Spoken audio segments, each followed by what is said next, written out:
Hello and welcome to Dialogue. U.S. Treasury Secretary Janet Yellen has wrapped up a 5-day visit to China, where she met with top Chinese academic, political, and financial leaders in Guangzhou and Beijing. High on her list of topics was the accusation of so-called China's production overcapacity in green technologies, and the U.S. fears that the Chinese exports could harm its interests. So what is overcapacity? Is there an overcapacity issue in China? Is the U.S. overreacting to China's successful green technological development? Join us for our discussion today, live from Beijing. I'm Xu Qinduo.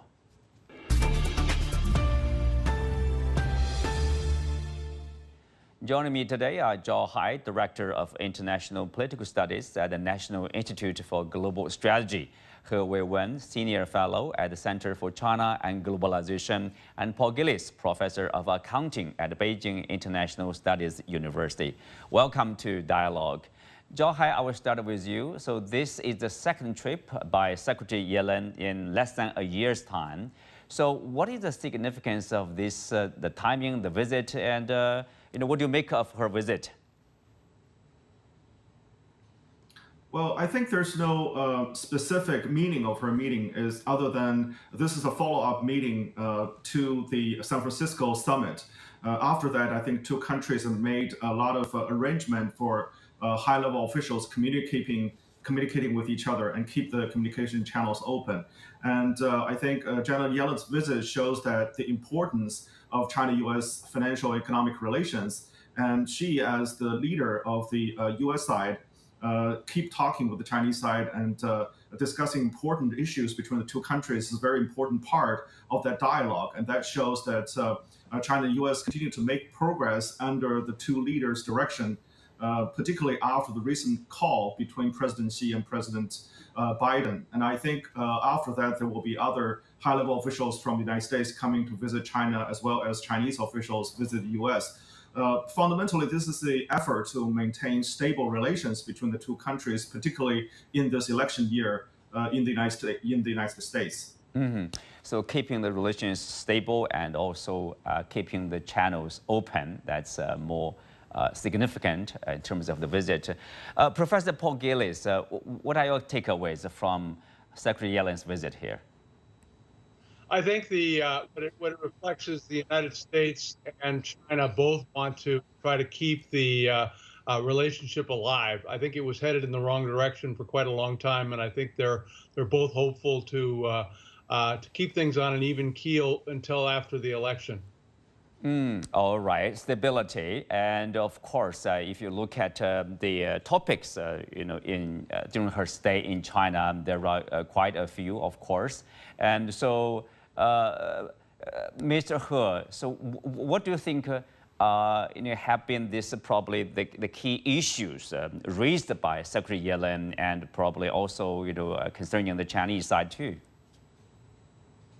Oh yes, of course, Secretary Yellen has said that her latest trip to China was quite successful, fruitful. I mean, she concluded in 3 different aspects as achievements. However, she also raised the great concern of the overcapacity of China's industry, especially the new energy industry, and the solar panel, electric vehicles, and lithium cells.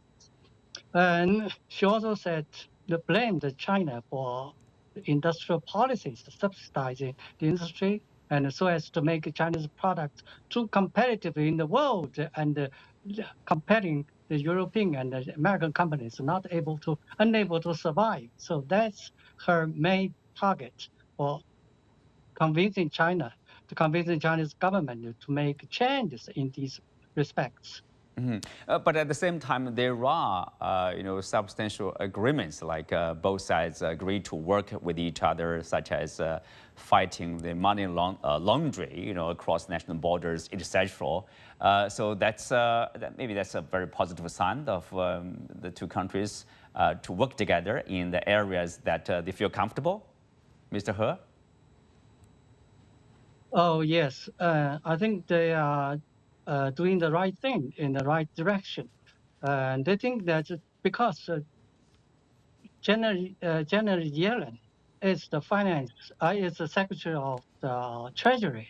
Her duties is covering macroeconomic management and monetary and finance affairs. So her focus when talking with the Chinese finance ministry is focusing on the macroeconomic policies and also U.S.-China coordination supporting the balanced world economic development.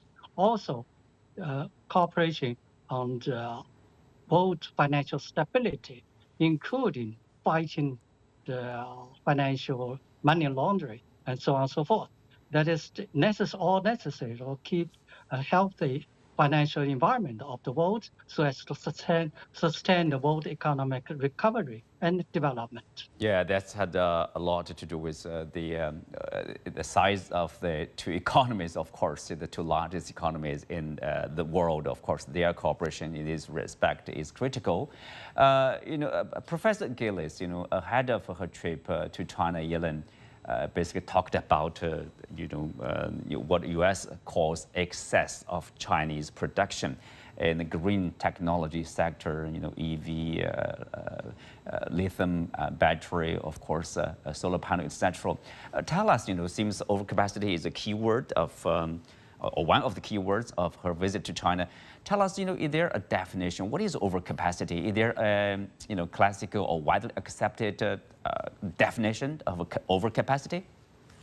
I don't know if there's a widely accepted definition, but it's quite clear what is meant by overcapacity is the ability to produce more than the market can absorb, which would tend to result in an oversupply, which will result in reducing prices and reducing profits. Now, China is in part a victim of its own success. China had an industrial policy that identified those areas as important to the future economy and invested in making sure that those businesses in electric vehicles or in electric vehicles and batteries would be in solar panels would be done at scale and done early. And now China is able to produce these products at a very high quality at a lower price than many others who are trying to enter the market late, and that makes it difficult for them. And China could freeze them out of the market. Professor Gillis, if you look at the response from the Chinese side, they quoted this figure here. According to the International Energy Agency's estimates, the global demand for new energy vehicles will reach 45 million units by 2030. That would be 4.5 times that of 2022. The global demand for new photovoltaic installations will reach 880 gigawatts, approximately 4 times that of 2022. So current production capacities are far from meeting market demand. People say it's really about which market in terms of meeting the demand of the market. Does that make sense? Yes, it does make sense. And I think that many countries around the world have underestimated the conversion to electric vehicles that we're seeing underway right now. And there's certainly political opposition to it in many parts of the world by those who are either tied to fossil fuel approaches or those that simply want to resist any kind of change, because the view that it's a more liberal approach than they're comfortable with. Well, Zhao, of course, others would argue, this is the market economy. If you look at the Chinese market, there are, dozens of, some would say almost 100 EV companies here. They're competing with each other vehemently in being more innovative, being, or producing better equipped cars with a lower price, more competitive prices. Is there anything wrong with that? Well, I think to use the word overcapacity is completely wrong, and it's the fundamental issue here is competition, and the U.S. side is fear of competition with China in many of those new developing areas, including EVs and batteries and things you mentioned.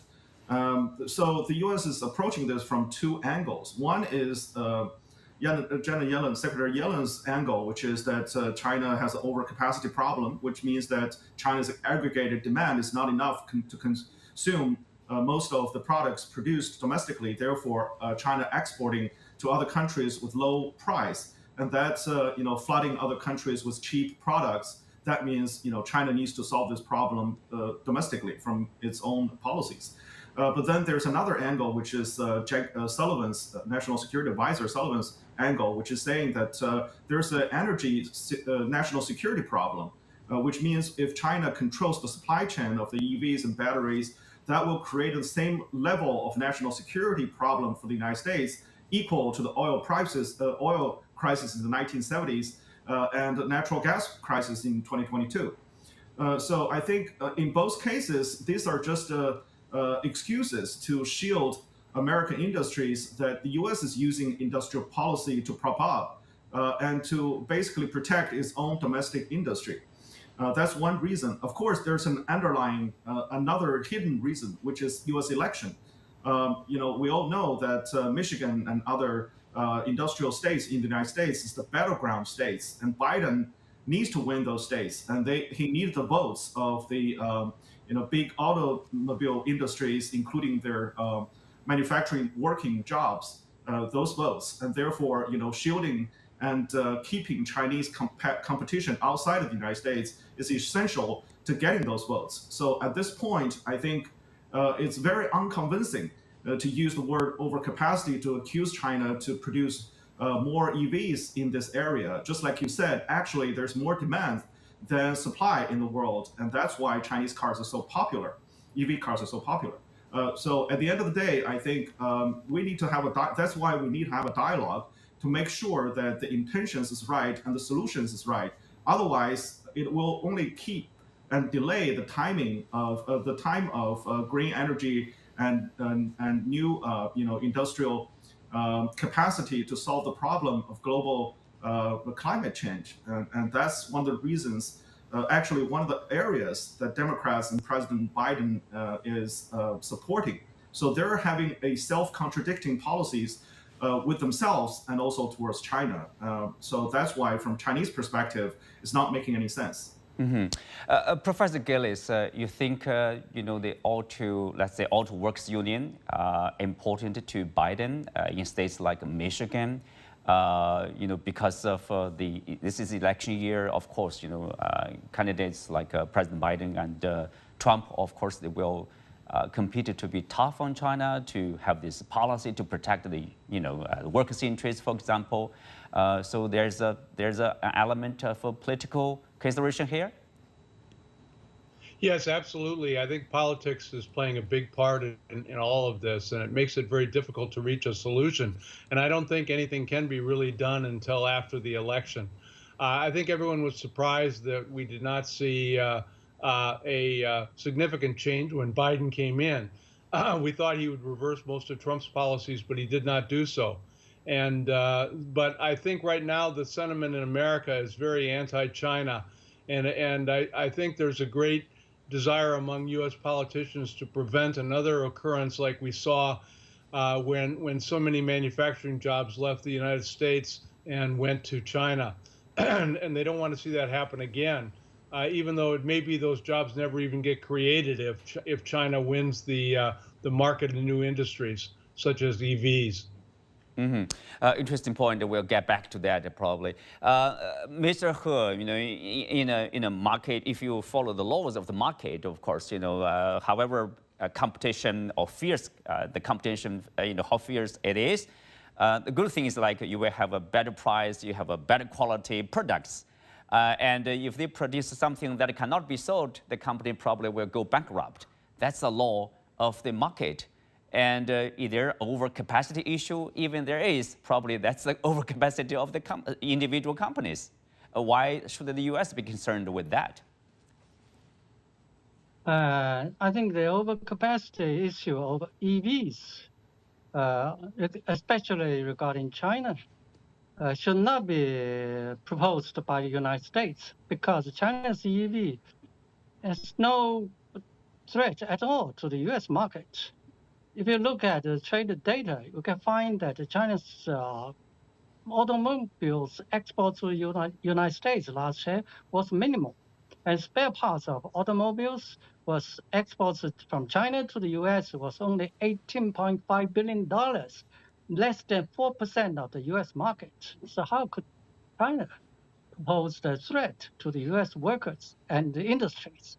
And the total China's export to the United States in 2023 was $110 billion less than 5 years ago, 2018. So China's export to the U.S. was decreasing all the time. So how could China pose threat, especially EVs?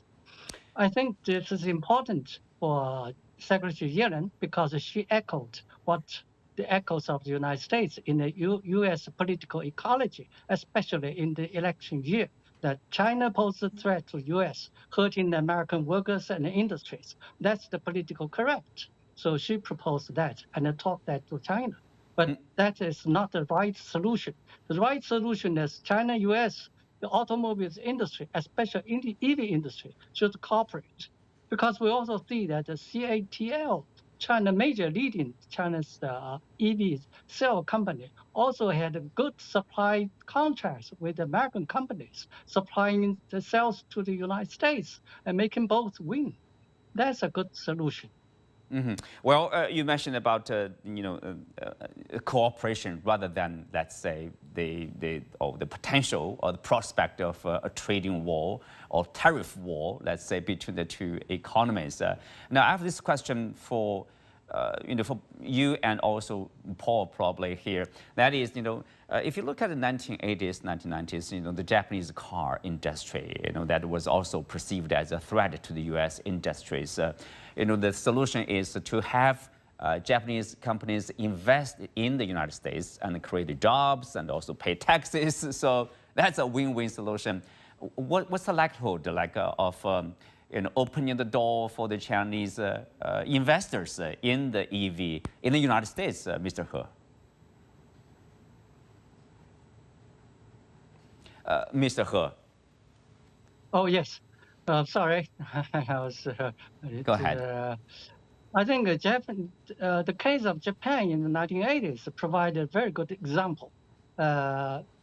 In the early 1980s, the U.S. automobile industry could not compete with the low-priced Japanese cars, especially after the oil crisis in the 1970s. So the U.S. government had no other choice but to have the quantitative restrictions on the Japanese cars. That's automotive. That's later. So the Japanese car makers had no other choice but to invest in the United States. In the time, during my service in San Francisco in late 1990s, Toyota was the largest car makers in North America. So that's a win-win case. Japan won and the American won. So I think China and the United States could also have the similar pattern, that the United States should welcome Chinese automotive, especially EV producers, to invest in the U.S. and so as to create jobs and also push up the industry in the United States. But the problem, I think, in the United States and Biden administration, the concept is not employment, jobs. The concept is national security. They said China's investment in the EVs in the United States will create a serious national security issue. So if that is created this narrative, it will disturb the whole picture. Okay, so Professor Paul Gillis, what are the chances of having the Chinese investors doing investment in the U.S., creating jobs, etc.? Or is there more likely that they will be seen as a successful Chinese company, the Apple, TikTok, as long as it's a Chinese company, that's a threat to the U.S. security? I think that is the general attitude right now, and I think that will make it difficult for that solution to work as well. I mean, Japan was an ally when Japan built its plants in the United States, and China is not viewed as an ally of the United States at present. So I think it will be more challenging to just fix this problem by building some of these Chinese EVs in the United States. Well, speak of that, Zhao Hai here is, if you look at the remarks by U.S. senior officials, so there's a, let's say, lack of consistency. Commerce Secretary Raimondo talked about, like 1 million Chinese cars running on the U.S. streets. Somehow Beijing could stop them all of a sudden, or the data issue. But now Secretary Janet Yellen is talking about overcapacity. So it seems like there are different either excuses or they have a different understanding of this issue. Anyway, somehow because of the political issues, the likelihood of cooperating with each other to solve this problem is not that strong. Exactly. That's why this whole thing is, from an economic perspective, is a non-issue. It is a political issue. Because right now, as Mr. He has pointed out, that the U.S. is imposing 27.5% tax on Chinese cars importing into the United States. So that's why there's very limited number of Chinese cars exporting to the United States. And Chinese makers wanted to build factories in the United States, but because of national security concerns, the U.S. refused to even allow that. Even CLT, the battery company, wants to build a factory in Michigan, has met with political resistance from the Republican side. And also the Chinese manufacturers trying to get around that tariff by building factories in Mexico. And now the Biden administration is initiating an investigation in the Commerce Department against that effort. That means that even if Chinese makers make cars or parts in Mexico has become a national security problem because of the EV cars and other applicants has Chinese chips and Chinese technologies contained in it. As Secretary Raimondo has pointed out, that she's concerned about suddenly 3 million cars stop running in the United States. Even though from Chinese perspective, it's really ridiculous. However, I think that's the as Paul has pointed out, that's the political environment that is very poisonous environment right now going on in the United States, and particularly in Washington, D.C. And we know the Biden administration is under huge pressure from Congress, and particularly from those anti-China people in Congress trying to create new laws, even further restricting Chinese export to the United States. So I think without the right perception of China and without a right definition of national security, it's very hard to proceed to moving forward to have a win-win economic relationship between the two countries. Well, Mr. He, of course, the Biden administration indeed raised the concern and also basically talked about the threat of more tariffs for Chinese EVs. And also Trump, the former president, the candidate of the Republican Party, also talked about imposing 60% or increasing the tariff by 60%. People are concerned whether there will be a new trade war between the two countries. We have to wait and see. Watch the developments closely. And I do not quite believe in what Trump has said, because he might say this today, might say that tomorrow. And also when he said 60%, the real tariff rate might be 30%, because he was talking very casually, and we should not take them too seriously. However, I think the difference between Trump and Biden is clear. Trump is based on the commercial values. He is seeking for commercial interests, and Biden looks for more security and political purposes. So if we compare what the Trump administration did during the 4 years' time to China on trade disputes and trade suppression, and compared with what the Biden administration has been doing in the small yard, high fence, we could find out easily that the practice and the policy of the Biden administration is more dangerous to China. Well, to be fair, Secretary Janet Yellen, did reiterate her stance against economic decoupling between the U.S. and China at least twice in China publicly. Professor Paul Gillies, why do you think Yellen repeatedly emphasized her opposition to economic decoupling between the two countries here? I think there is a recognition that economic decoupling just simply would hurt both countries quite badly, and that the United States could not survive without China, nor can China survive without the United States. So they need to find a way to work together. And things were clearly headed on the wrong track, where we were moving towards greater conflict. And I think there's a recognition of that and a desire to try to smooth things over as best as possible in what's going to be some difficult times ahead as we deal with issues like TikTok and EVs. Zhao Hai, tell us, is her view popular in Washington? Well, I think at least her view is controversial. Some people, of course, particularly the business community that have large interest in China, will support her idea. And the economists know that the two largest economies in the world cannot decouple. It's not realistic.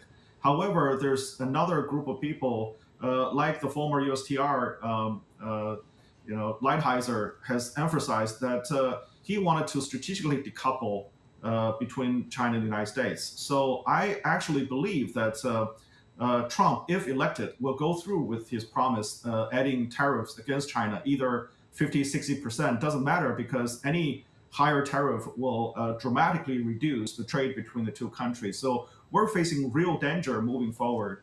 And I think after visiting the business community in Guangzhou and in other part of China, Janet Yellen must hear the real voice from the ground that the U.S. business really need Chinese market, and China also need the U.S. market.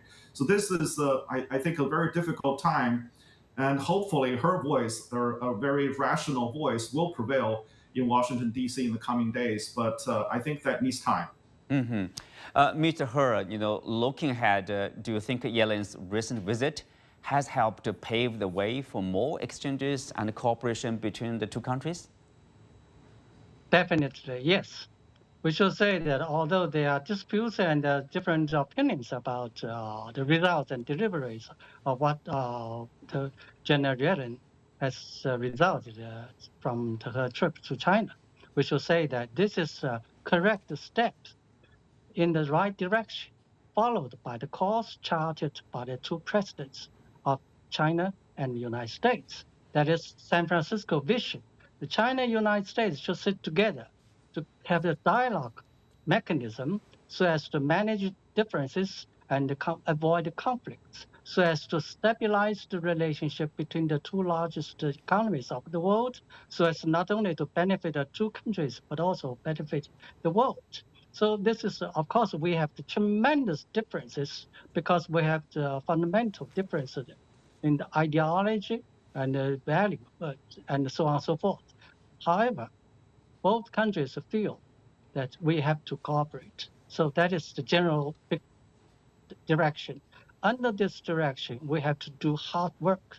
And we have set up a mechanism, dialogues in different ministries, foreign ministries, the finance ministries, the commerce ministries, and different working groups working step by step. These are good steps towards the right direction. And of course, we have big differences, as we said. So dialogues, candid, straightforward, constructive is necessary. But dialogues are not enough. We have to shoot practical issues and get our work down to the earth base so as to step by step move forward. Yes, and so we as have to keep the relationship stop there, Mr. He. With that, we come to the end of today's discussion. Many thanks to our guests. You can also find us on the CGTN app on YouTube. Thank you for being with us. I'm Xu Qinduo. See you next time.